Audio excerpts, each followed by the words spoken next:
1 in 3. That's how many American men will face physical violence, sexual assault, or stalking by an intimate partner. 1 in 3 women worldwide will endure physical or sexual abuse, most often by someone they know. But domestic abuse isn't just bruises. It's manipulation, it's fear, it's control that seeps into every part of your life. I'm Ingrid Dutton, and I survived it. Then I created 1 in 3 so no one else has to suffer in silence. Each week, we break that silence together. Occasionally joined by survivors, loved ones, and experts, we talk about the pain, yes, but also about the healing, resilience, and the fight to reclaim your life. This podcast is more than awareness, it's a lifeline. And a reminder, you are seen, you are heard, you are never alone. Search for 1 in 3 wherever you get your podcasts, because every voice matters and every story deserves to be heard. Hey guys, Jessica and I hope you enjoyed yesterday's episode on Tina Turner. We aren't going to make you wait a full week to hear the conclusion, so here it is. We will have another episode for you next week. Hi warriors, welcome back to 1 in 3. I'm your host Ingrid. Last week I gave you the history of Anna Mae Bullock. We learned of the events in this young girl's life leading up to the abuse from Ike. Today is part 2 and the powerful conclusion of Tina Turner's story. Please note this episode includes details of suicide attempts.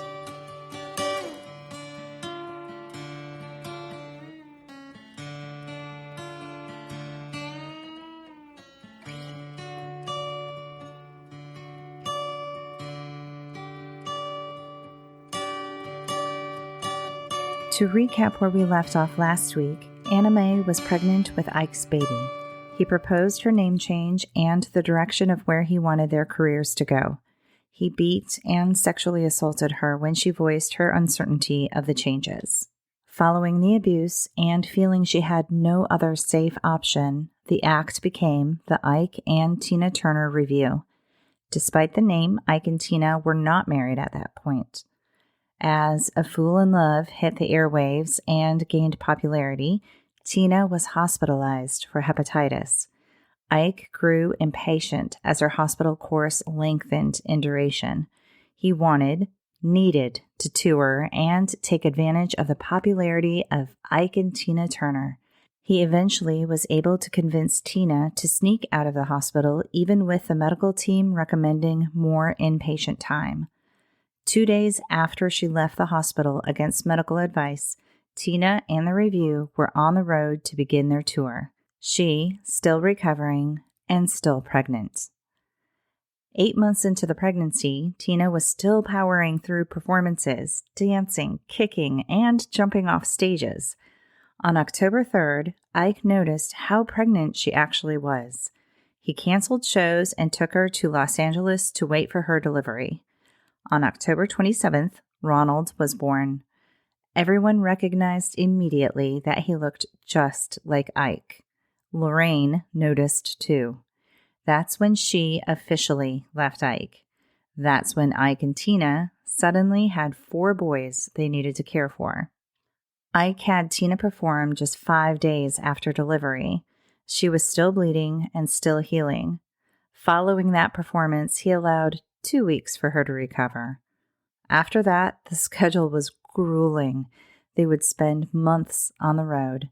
When they weren't on the road, it was endless days and nights recording and rehearsing.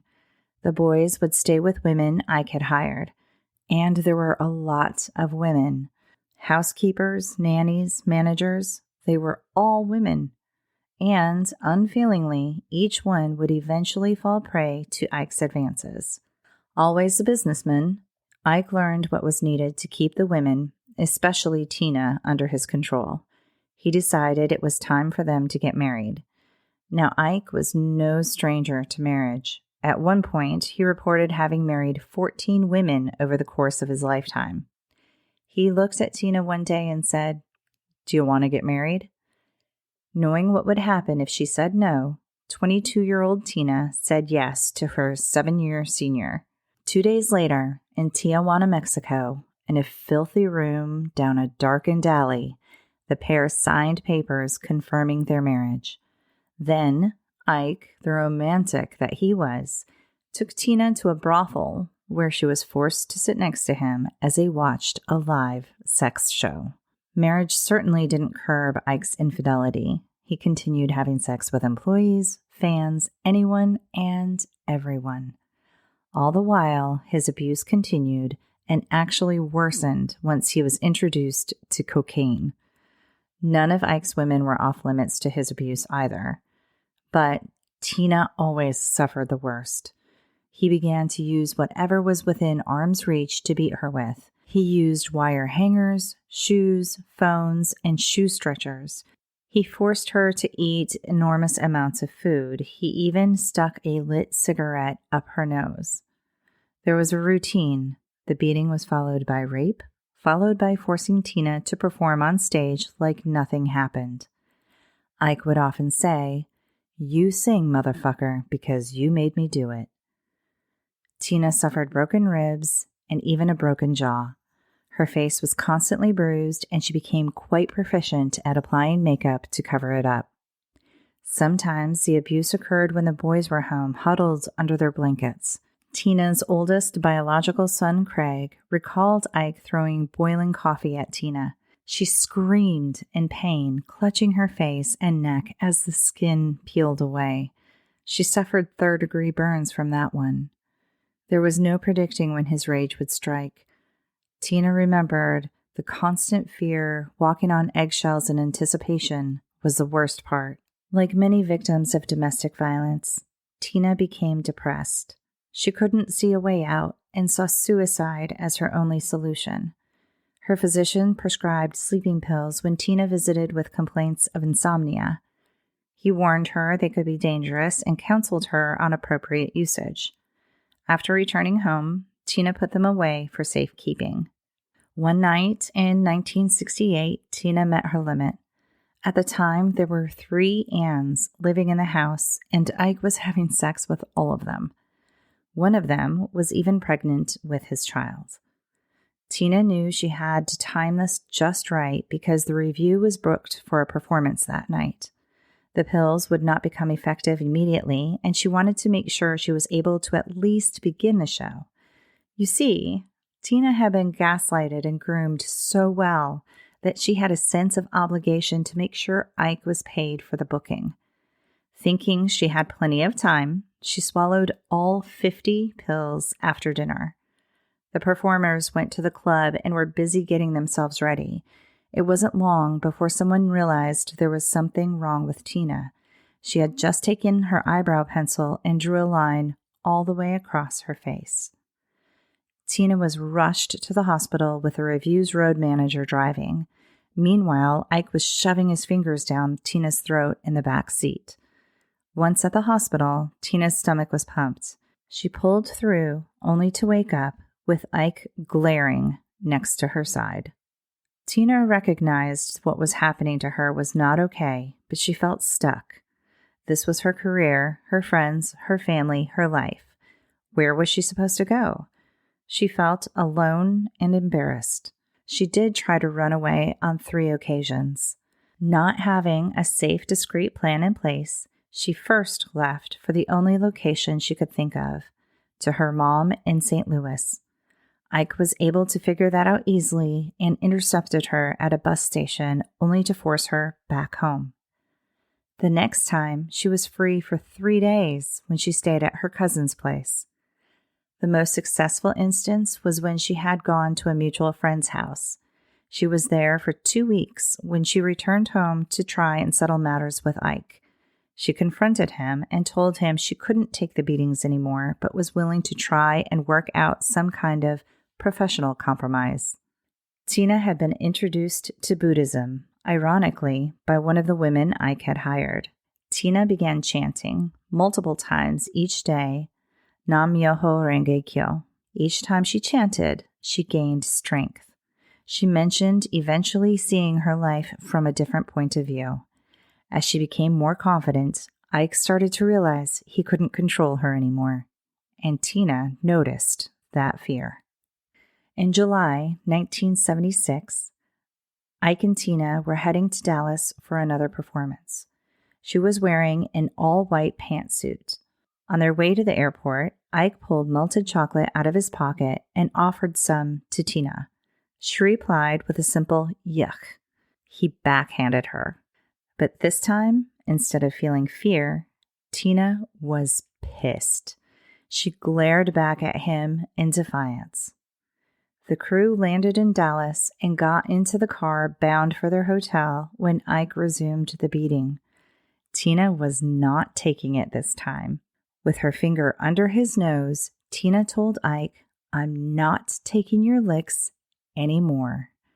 He continued with the onslaught of slaps and punches, Tina returning every blow. When recollecting her thoughts at the time, Tina said she was gone. She knew this was the end.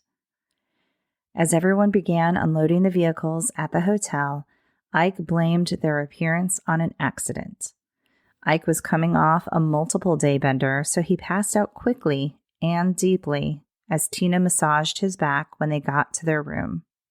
Making sure he was truly asleep, Tina grabbed a toiletry bag and threw sunglasses on and a scarf over her head.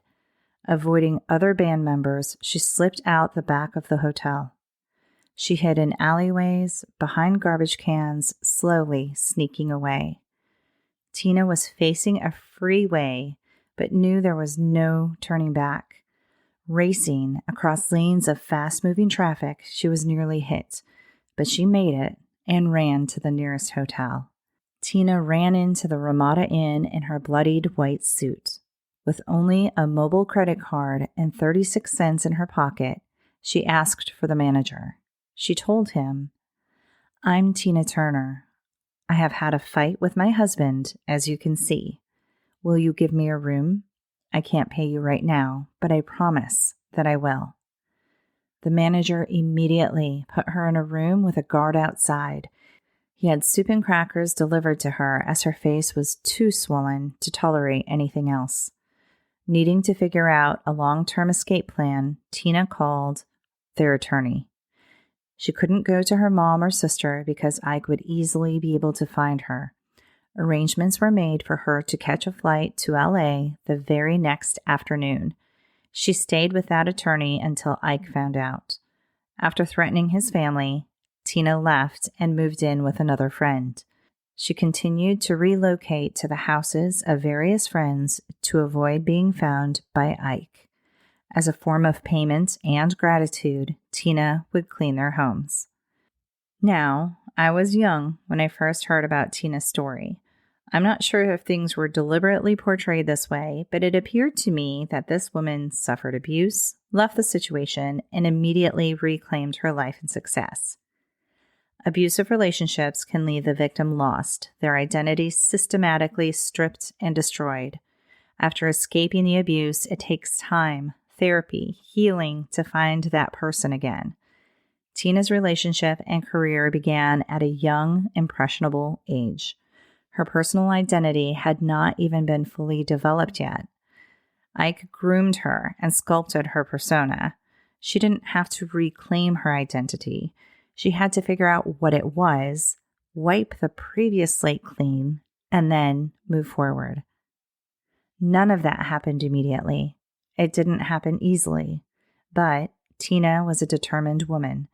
She was later quoted as saying, "I was living a life of death. I didn't exist. I didn't fear him killing me when I left because I was already dead. When I walked out, I didn't look back." She realized she could no longer hide from Ike, so she filed for divorce. He didn't make it easy for her.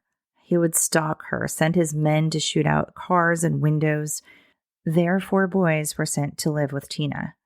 Because she was the individual who left the group, thereby canceling all the scheduled performances, she was held financially accountable. Caring for 4 boys, broke, actually in the hole, and literally dodging bullets, Tina couldn't find work anywhere. She wasn't a solo artist. She was Ike and Tina, and Ike's reputation was becoming well known. When the divorce was finalized, he walked away with everything other than 2 cars and Tina Turner's name. That's all she asked for because she just wanted it to be over. Following the divorce, Tina relied on food stamps and a good friend who fought with her, who laid on the ground of her house with her as bullets were whizzing by. That friend booked her for TV shows, cabaret performance, and anywhere who would pay to have Tina Turner. That life carried on for years. We all know that's not how her story ended, though. Eventually, Tina found an amazing agent who saw her for the incredible person and performer she was. She went on to fame and success. She went on to perform for an audience of 186,000 in Rio. Tina forged new paths in musicality, but also in domestic violence. In the 1980s, domestic violence was felt to be something that only occurred in certain socioeconomic subgroups. Her publicized story cracked open the ability for all victims to have a voice. It forced society to recognize domestic violence is everywhere. After the interviews, articles, and books I read, along with the documentary I watched in preparation for this episode, it became very clear that Tina did not want to be defined as the woman who was abused by Ike Turner. But this is a domestic violence podcast, and I believe her story is a powerful one that inspires, raises awareness, and gives strength to those who need it. We can all learn from Tina's struggles, but to honor this incredible woman, I'm going to leave you with some of her accomplishments. Tina Turner received multiple nominations and many awards, most notably Favorite Soul R&B Female Artist, Favorite Soul R&B Female Video Artist, and Favorite Pop Rock Female Artist American Music Awards. In the Billboard Music Awards, she won Comeback of the Year, Artist of the Year, Female Vocalist of the Year, Soul R&B Artist of the Year, Album of the Year, Song of the Year, and Singer of the Year. She was inducted to the Rock and Roll Hall of Fame with Ike, and in 2021, she was inducted to the Hall as a solo artist. She won World Music Awards for Outstanding Contribution to Music, and in 1993, the Legend Award. The NAACP Image Awards gave her Outstanding Female Actress in 1986. The MTV Video Music Awards gave her Best Female Video of the Year for What's Love Got to Do with It, Best Group Video for We Are the World, and Best Stage Performance Video for It's Only Love with Bryan Adams. In 2005, she was voted United Kingdom's Woman of the Year. Also in 2005, she was named as one of Oprah Winfrey's 25 legendary Black women.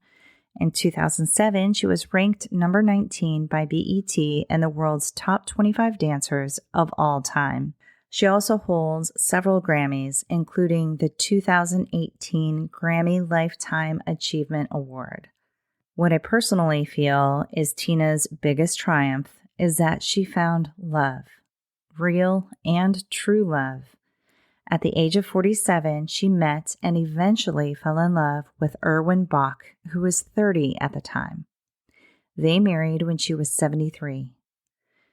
Tina had a stroke in 2013, intestinal cancer in 2017, and a kidney transplant in 2018. She died peacefully in her home in Switzerland on May 24th, 2023, at the age of 83. I want to leave you with a quote from Tina as she was asked what it was like when she left Ike. She said, "Yeah, I was afraid, but sometimes you've got to let everything go, purge yourself. I did that. I had nothing, but I had my freedom. My message here is, if you are unhappy with anything, your mother, your father, your husband, your wife, your job, your boss, your car, whatever is bringing you down, get rid of it, because you'll find that when you're free, your true creativity, your true self comes out." Tina, thank you for your courage, for your humility, for your grace, your tenacity, your grit, and your inspiration. Rest well, fellow warrior.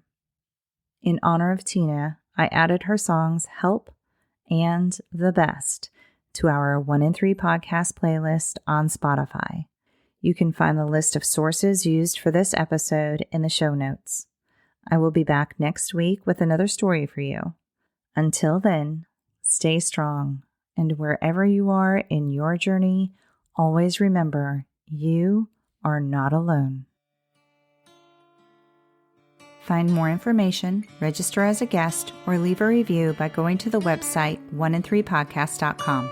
That's the number 1, IN, the number 3, podcast.com. Follow 1 in 3 on Instagram, Facebook, and Twitter at 1 in 3 podcast. To help me out, please remember to rate, review, and subscribe.